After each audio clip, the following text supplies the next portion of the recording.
It's time for some predictions for 2023.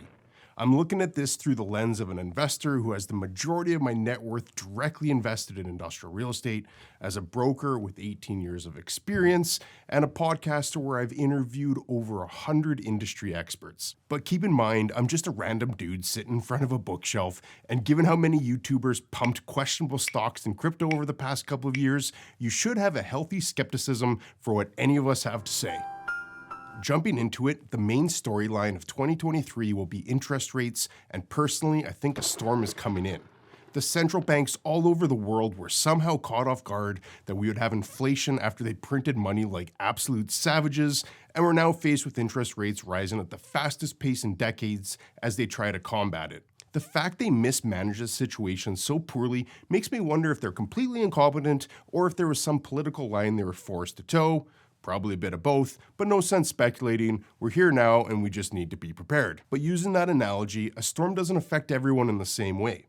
Those who are prepared will seek the proverbial shelter and make preparations to get through it, while those who are standing outside are going to get wet and probably feel pretty uncomfortable. I'll interview a number of property owners, economists, and lenders in the upcoming months to get their weather report, to keep milking that analogy, but suffice to say, interest rates will set the tone for the entire year. Moving on, there are a few other major trends developing. Let's start with China. Once regarded as the world's factory, it's quickly seen their manufacturing dominance erode.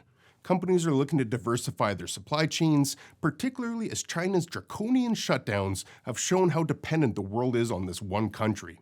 While other Asian countries will pick up much of this transitioning sector, I expect a noticeable amount of manufacturing to return to North America. It won't just be traditional manufacturing either, but there'll also be growing interest in reshoring high-tech manufacturing as well. If this comes to fruition, this could have a very positive impact on the industrial real estate industry. I'm also predicting that the Canadian Pacific and Kansas City Southern merger will be approved by the Transportation Surface Board, and this will lead to Mexico, Canada, and the US being connected by a single railroad company. Areas of huge interest to me will be anything within close proximity to this main line, particularly airports or intermodal yards. Another conversation that's growing in popularity in boardrooms all over the world is ESG. Many companies will be embarking on broad sweeping initiatives, but at a property level, I foresee more attention being given to both new construction as well as to retrofitting older buildings with the goal of reducing emissions. This is one of the reasons I've talked so much about solar panels in past videos. Now, notwithstanding the environmental implications for a moment, solar panels are often referred to as green energy, when really we should just be viewing it as energy. This neatly ties in with my next prediction that we're going to see a dramatic increase in robotics and automation, not just in factories, but also in warehouses. There are already large distribution centers that have sophisticated racking technology, conveyor systems, and robots moving all around the buildings with limited human involvement. I have another point on this in a second, but all of this machinery will require more and more power to operate. Not only are many buildings unequipped to handle this, the grid itself will struggle to meet this growing demand. Then add in the electrification of virtually everything, and it's clear the current infrastructure will be woefully inadequate. So companies that are keen on ESG will be flocking to solar, and companies that need to supplement their existing power systems will do likewise. So I think solar is going to explode, both figuratively and literally. Back to the point about increasing robotics and automation. I have a bold prediction. 2023 will be the year where we have peak global employment and will subsequently see a decline going forward.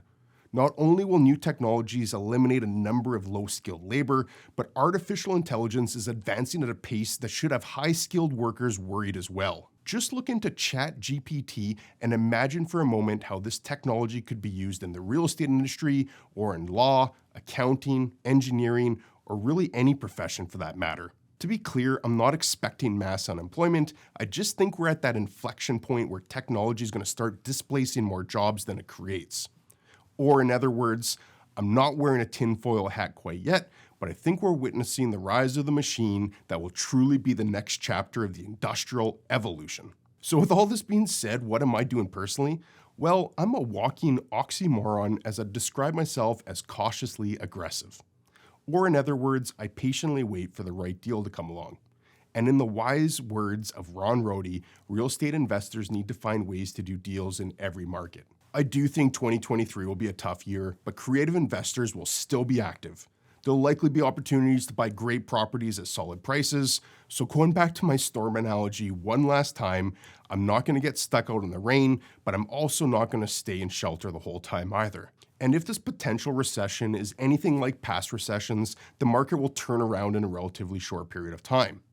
I'll summarize all of this in a second, but first, just a quick note that I'll be following all of this very closely throughout the year, so if you want to follow along, just head over to industrialinsiders.com and sign up for my weekly newsletter. It's free and I cover news that relates to the industrial real estate market. If you liked this video, please hit the thumbs up button. If you didn't, then smash the thumbs down button, and also let me know in the comments if you agree with me or if you think I'm an oxymoron. But as a summary for what I'm predicting for the year ahead, I think there'll be some pain in 2023, but people won't be affected equally. For those who have floating debt or mortgages coming up for renewal, I think it'd be wise to get prepared as far in advance as possible. Many others will feel that any forthcoming downturn will be short, relatively speaking, and they'll be in a position to capitalize on otherwise rare opportunities. Then again, I could be wrong on all of this, but I've got my money where my mouth is, I suppose. Anyways, thanks for watching. Catch you in the next video.